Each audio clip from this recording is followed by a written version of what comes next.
São encontros que nós estamos encontrando aqui na Bíblia, encontros transformadores, de gente que se encontrou com o Senhor Jesus e, tendo encontrado com o Senhor Jesus, teve a sua vida transformada. E qual é o enfoque que eu estou dando nessas palavras, nessa série de mensagens? Isaías capítulo 40 e também Isaías 42. Quando lá em Isaías 40, falando do ministério do reino de Deus, o Senhor vai dizer o seguinte, Isaías, o profeta, vai dizer o seguinte, que no reino de Deus todo vale será exaltado, mas também todo monte alto será rebaixado. E também dizendo que o Senhor Jesus, quando viesse o Messias, ele não esmagaria a cana quebrada e nem apagaria o pavio que fumega. Hoje nós vamos ver então, temos visto algumas mensagens, já foram acho que 4, em que falamos sobre vales que foram exaltados. Hoje nós vamos ver alguém que estava exaltado e que terminou humilhado. Um monte alto que foi abatido. Estamos em Marcos, Evangelho de Marcos, capítulo 10, a partir do verso 17. Marcos, capítulo 10, versículo 17.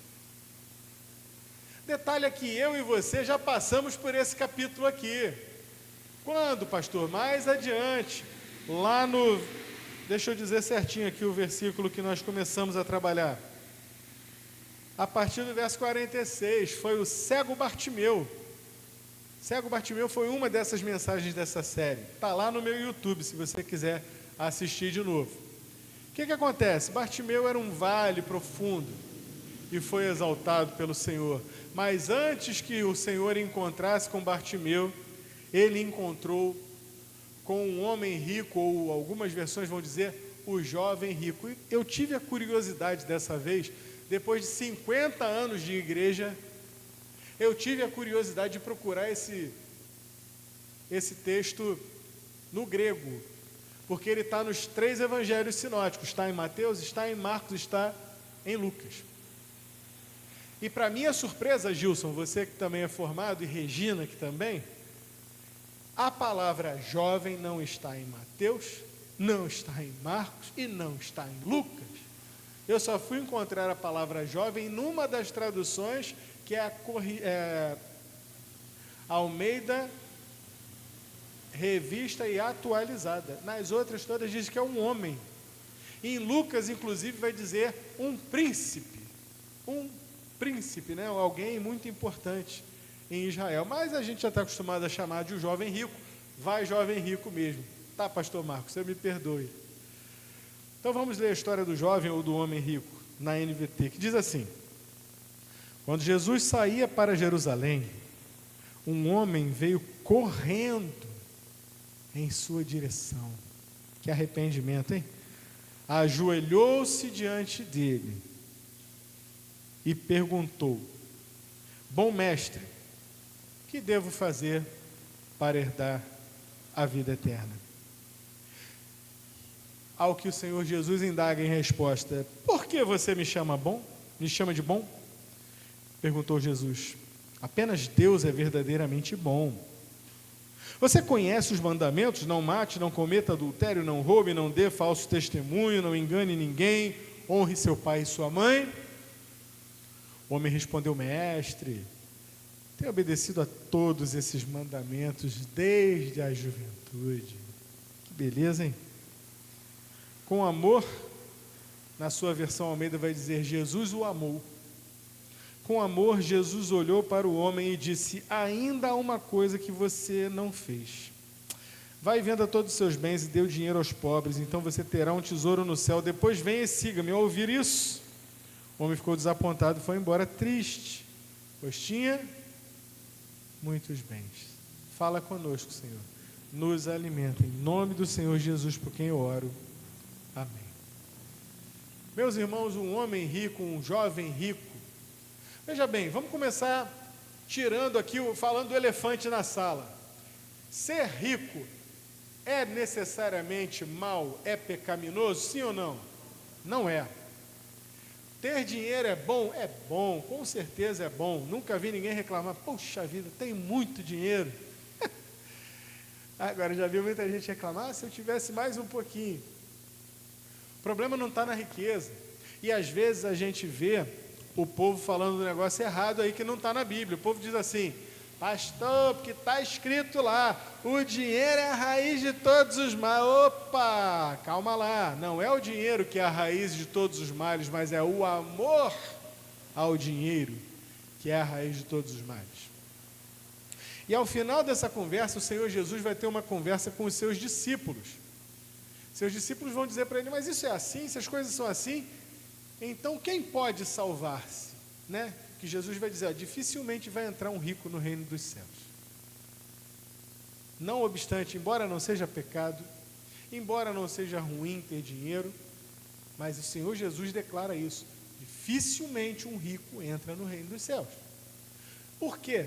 Fica aqui a pergunta, e a resposta é porque geralmente essa turma quer se garantir na própria força que tem, no poder político que tem, no poder social que tem, no dinheiro que tem. Então, fica aquela coisa, na verdade, o dinheiro passa a ser uma espécie de Deus para ele.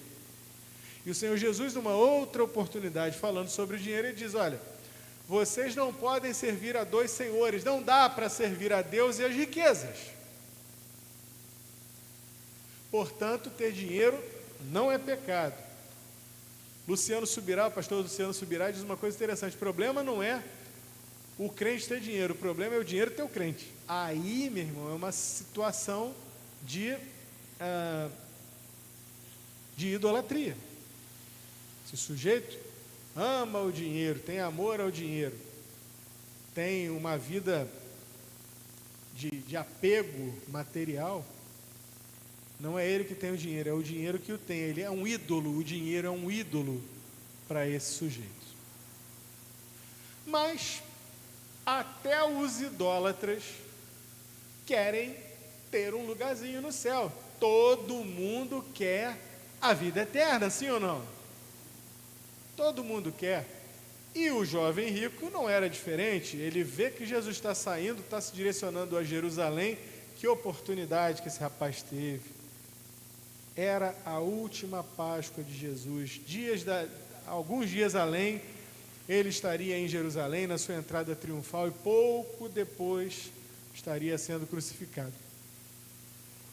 Foi uma chance que esse rapaz teve, e ele chega correndo aos pés de Jesus, e se ajoelha, aparentemente ele estava fazendo uma boa coisa. Chega perante Jesus e se ajoelha.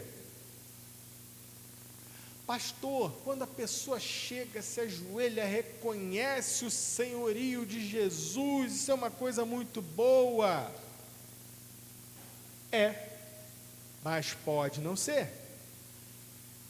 Porque, por exemplo, o último que tinha se ajoelhado está lá no capítulo 5, aqui do próprio Evangelho de Marcos. E tinha uma legião de demônios nele. Mas chegou lá e se prostrou diante de Jesus e adorou. E agora? Portanto, o jovem rico chega e ele já mostra a que veio. Bom mestre, que hei de fazer para herdar a vida eterna? Olha a pergunta, o que eu devo fazer? Sim, eu fui ao grego pesquisar e o termo é exatamente esse.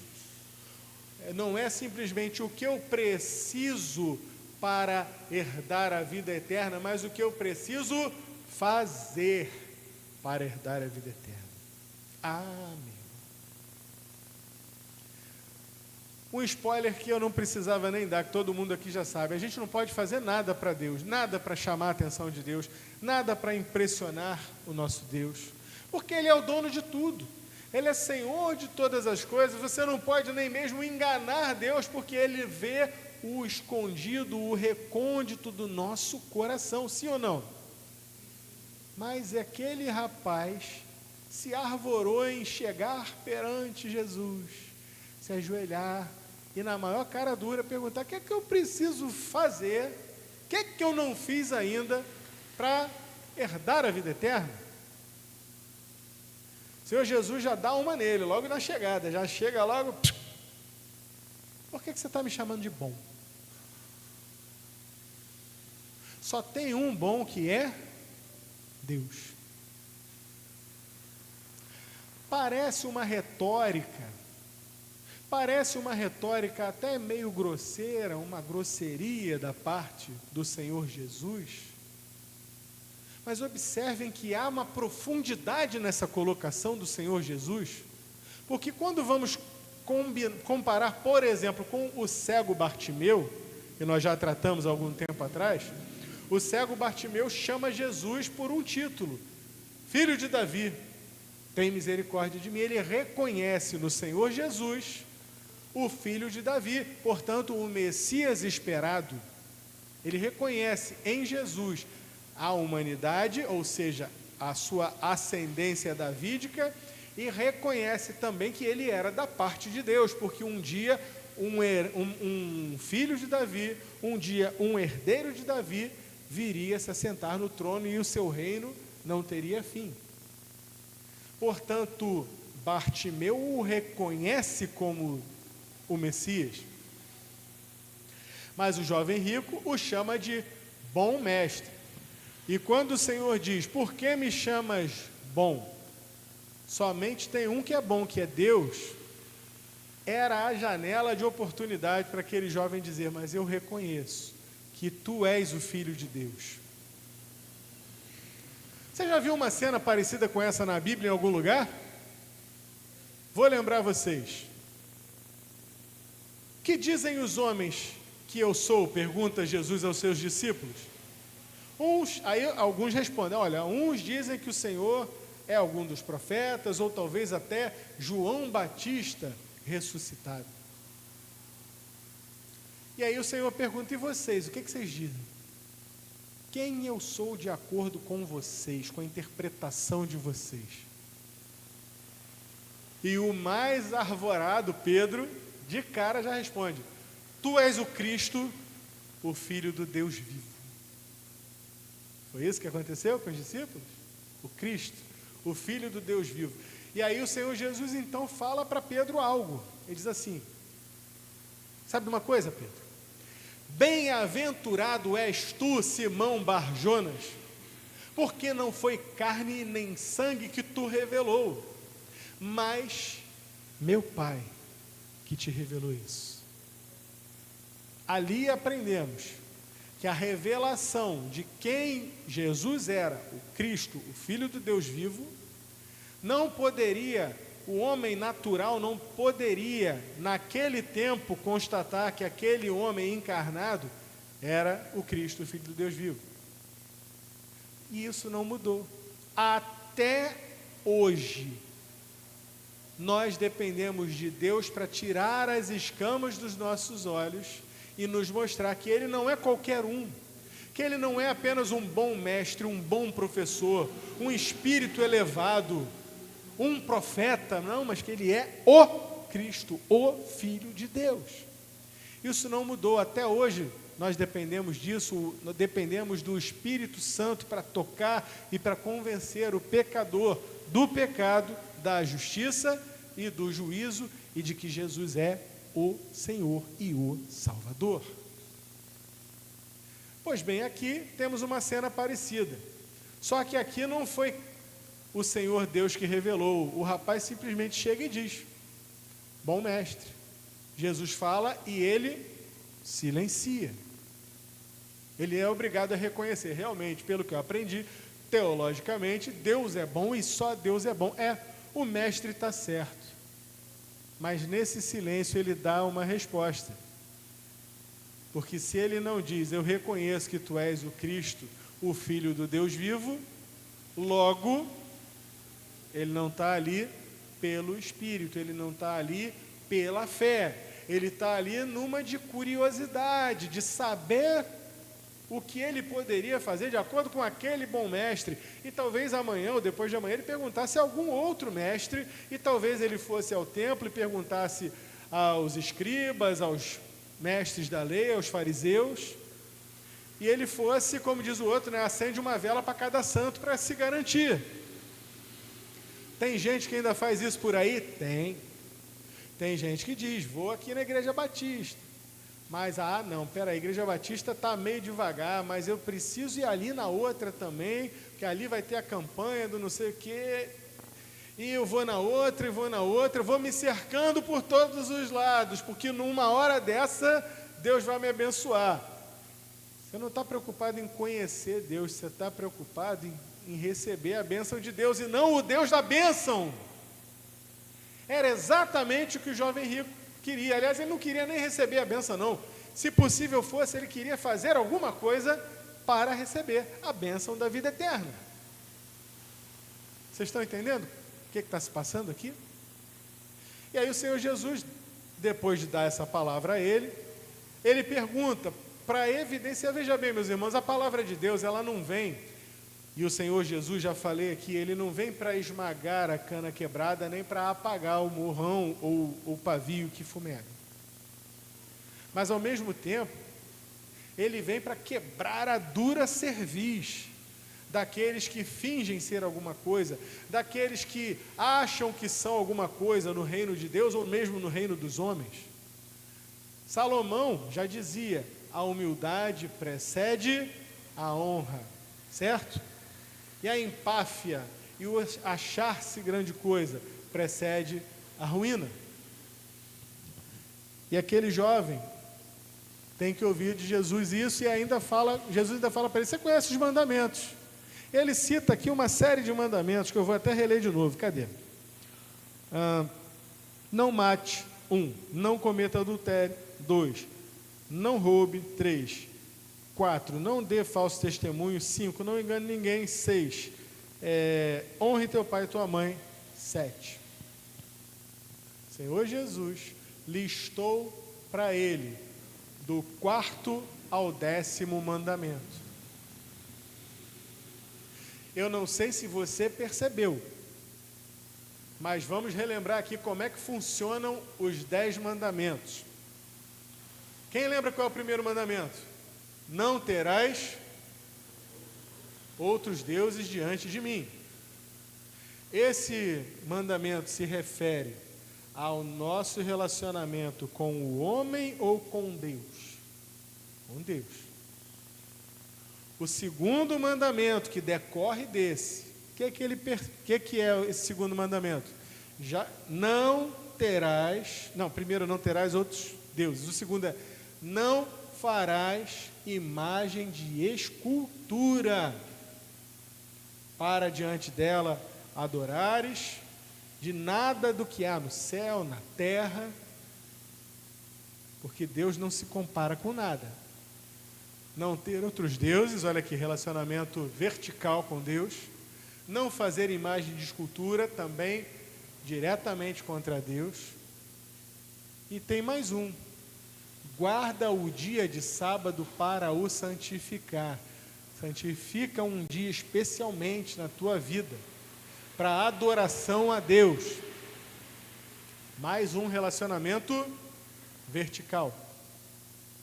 Mas o Senhor, ele não traz esses mandamentos. Ele menciona todos os outros que são relacionamentos da linha horizontal, com relação aos outros homens. E o rapaz diz, isso aí tudo eu tenho guardado, desde a minha tenra infância, desde a minha mocidade. Mal sabia ele, que chegou ali como um monte alto, já era alguém que tinha poder, dinheiro. Se fosse hoje um influencer na internet, ia ter engajamento, milhares de seguidores. Chegou com tudo. Estou com tudo e não estou prosa, ainda quero alcançar algo melhor, o reino de Deus. Mal sabia ele que a empáfia dele ia afundar mais que o Titanic. o Senhor só faz mais uma pergunta, aliás, uma proposição para ele, vai dizer o seguinte: falta uma coisa. Ele já deve ter pegado papel e caneta, já estava anotando. Fala. Se só falta uma, então fala. É agora eu vou brilhar, agora eu chego na vida eterna. Então tá, hein?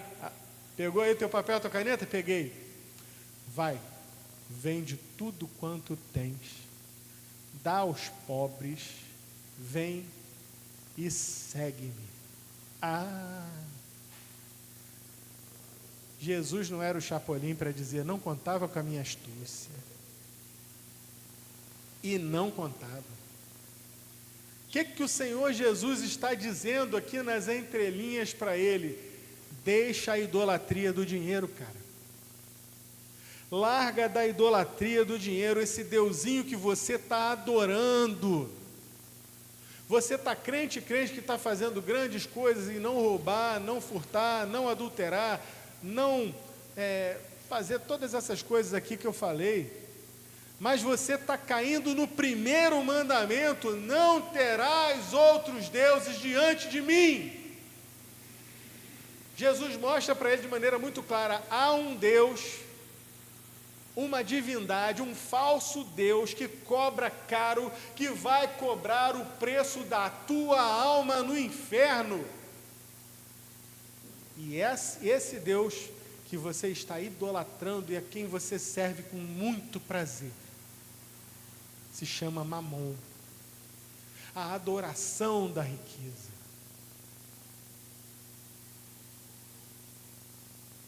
E na tua Bíblia vai dizer que ele saiu dali muito triste. Aliás, vai dizer duas coisas. Primeiro, que quando o Senhor Jesus, antes do Senhor Jesus lhe falar o que ele falou, na tua Bíblia vai dizer que Jesus o amou, e na minha aqui, na NVT, diz aquilo lá: com amor, Jesus olhou para ele e disse. O Senhor Jesus fala cheio de amor. Meus irmãos, quanta gente hoje, amada de Deus, amada extensiva e expansivamente por Deus. Deus não ama como ama o homem. Nós amamos de maneira circunstancial. Se está tudo bem, eu amo. Deu defeito, já não sei. Deu problema, não sei. Criou crise, já não amo. Já não sei se amo. Quer saber? Deixa para lá. Deus não. Deus é amor. Deus não ama, Deus é amor. E o amor de Deus é perfeito, é o ágape. Jesus o amou. Saiu do coração de Deus, de um Deus amoroso e preocupado com o destino eterno dele, a informação que ele não esperava ouvir, mas que foi um duro golpe no coração dele. Falta a você deixar a idolatria e me seguir. O que me remete ao seguinte: temos adorado a Deus de verdade todo o tempo todo, de maneira perfeita, ou temos deixado a nossa visão ser fechada de fora para dentro? O pessoal antigamente dizia que ninguém come o mingau do meio para fora, mas o mingauzinho, a sopa quente, a gente come de fora para dentro. O povo tem até aí uma frase que usa, né? O negócio é comer pelas beiradas. Porque na beirada vai tudo mais frio. A não ser no micro-ondas. Vocês sabiam dessa? Micro-ondas é o contrário. Você esquenta o negócio no micro-ondas, é melhor comer do meio para fora, porque na parte de fora fica mais quente. Aprendam essa. Então vejam, Satanás trabalha assim na nossa vida, a idolatria vem assim na nossa vida. Como um problema de glaucoma, como um problema de visão mesmo, que a nossa retina, quando a retina de alguém começa a dar defeito, ou quando a pessoa tem glaucoma, a visão periférica é a primeira que some. A visão ela vai fechando de fora para dentro. a princípio é apenas um incômodo, que você já não consegue perceber algo assim do seu campo de visão, mas a maior parte do campo de visão ainda está ali, e você pensa, bom, não está tão ruim assim, daqui a pouco, meu irmão, se não tratar, ou se os remédios não fizerem efeito, ou se o glaucoma permanecer, aquilo vai crescendo e vai tomando conta da tua visão. A idolatria é exatamente assim na nossa vida. Tem gente que idolatra o filho. Ah, meu filho é tudo para mim, minha filha é tudo para mim, eu não vivo sem meu filho, sem minha filha. A minha mulher, coloca a mulher no pedestal e adora. Ave mulher. Ó, mulher, vamos na igreja? Não quero ir na igreja não. Por quê? Ah, mozinho, mas é que eu queria ficar em casa com você, meu chuchu, meu docinho. Ai, tudo bem, minha florzinha, é só hoje. Só hoje, já tem 6 meses, 1 ano. E assim vai. Tem gente que adora coisas.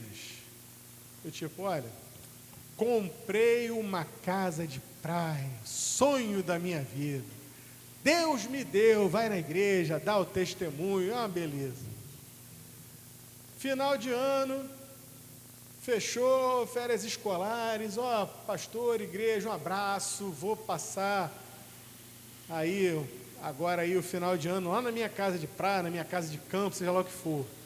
Aí o sujeito vai, já não passa o Natal na igreja, já não passa o Ano Novo na igreja, emenda janeiro, se deixar, vai fevereiro também. Se não puder, deixa a família lá, vem, trabalha a semana, volta para lá no fim de semana, e nisso, 3 meses, todo mundo fora da igreja. Aí volta. Aí quando começa março, já perdeu completamente o fio da meada, não está indo à igreja aqui, não está indo à igreja lá, vai enfraquecendo na fé, e vai cada dia mais colocando aquela casa no alto da idolatria, no trono do seu coração. Não, eu preciso realmente fazer uma obra lá na minha casa, eu preciso levantar um muro, eu preciso cavar o quintal para fazer uma piscina. Olha, a casa está ficando boa, vocês não têm noção, um dia eu vou levar vocês lá. E é domingo após domingo após domingo. Amor, vamos passar o fim de semana lá? Não, vamos voltar domingo. Ah, tá, então a gente volta no sábado à noite, combinado? Combinado. Chega no sábado à noite, poxa, mas vai ter aí, sei lá, um teatro aqui na cidade, ou vai ter um campeonato de alguma coisa, ou vai ter, aí o pessoal vai sair, os amigos dos nossos filhos. Ao invés de sair hoje à noite, no sábado à noite, vamos sair no domingo de manhã. Tá bom, então a gente vai de domingo de manhã, a gente pega a igreja no domingo à noite. Não sai no sábado, não sai no domingo, vem no domingo à noite por aí, já com o sol se pondo, com o engarrafamento lascado. Vocês estão entendendo? Idolatria. Idolatria do trabalho. Tem gente que, tem um termo que os americanos criaram, não sei se vocês conhecem, que diz workaholic. Workaholic é como se fosse o alcoólatra do trabalho, porque a palavra alcoólatra em inglês é alcoholic. Então eles pegaram a primeira parte, tiraram o álcool e botaram trabalho no lugar. O workaholic é o trabalhólatra. Olha o detalhe, latria, adoração. É o trabalhólatra, é o adorador do trabalho. Eu tive um patrão assim. O homem 2, 3 da manhã estava mandando e-mail, era sábado, era domingo, era dia santo, dia de finado, o que fosse, o homem estava lá mandando e-mail, dia e noite na madrugada. Idólatra do dinheiro, morreu cedo, morreu com 50 e poucos anos, e toda aquela fortuna que ele amealhou, ficou para a filha dele, filha única. Alguma parte certamente para a viúva também. De que adiantou? Que aproveita o homem ganhar o mundo inteiro e perder sua alma. Era a pergunta que tinha que estar no coração desse jovem rico. Ele recebe a proposta de Jesus. Meus irmãos, deixa eu ser mais claro aqui com vocês. Quantos discípulos o Senhor Jesus chamou? 12. O jovem rico foi chamado para ser o 13º. Você prestou atenção no tamanho da oportunidade? Vai, deixa tudo quanto tens. Lembra quando ele chama os discípulos? Lá no começo de Marcos, acho que no capítulo 2, e diz assim: e eles, deixando as redes, o seguiram. Eles deixaram o tudo deles, que eram as redes, o barco, o pai Zebedeu. Tudo isso ficou para trás. Jesus não admite meia adoração, meio serviço, meio compromisso, ou é ou não é. Os discípulos, os apóstolos deixaram tudo e o seguiram. A única pessoa que você vai encontrar na Bíblia recebendo a mesma proposta é esse cara, o homem, o jovem, o príncipe rico. Deixa tudo que você tem, vem e me segue. Mas a idolatria falou mais alto, e ele saiu dali muito triste, porque tinha muitas posses. Talvez fosse mais acertado dizer, ele saiu dali desapontado, muito triste, porque os seus muitos bens tinham o seu coração. Que Deus nos livre disso, meu irmão. O jovem rico chegou ali, o homem rico chegou ali, no alto da crista da onda. Ele era um monte alto. Mas a bolha dele foi estourada e demonstrou quem na verdade ele era. Ele era um idólatra. Ele era alguém que não adorava a Deus com todo o seu coração. Aliás, esse é o primeiro grande mandamento: amar ao Senhor teu Deus com todo o nosso coração. Que essa palavra frutifique no meu coração e no seu coração. Há diversos tipos de idolatria às quais nós podemos nos entregar. Coloca o teu coração, tudo, na mão de Deus. Entrega o teu caminho todo ao Senhor, confia nele e Ele tudo fará. Senhor, eis aí a tua palavra pregada, nos ensinando. Abre os nossos olhos nessa noite, para que nós possamos servir ao Senhor com inteireza de coração, a começar em mim e também cada um dos meus irmãos, em nome do Senhor Jesus. Amém. Vamos louvar ao Senhor?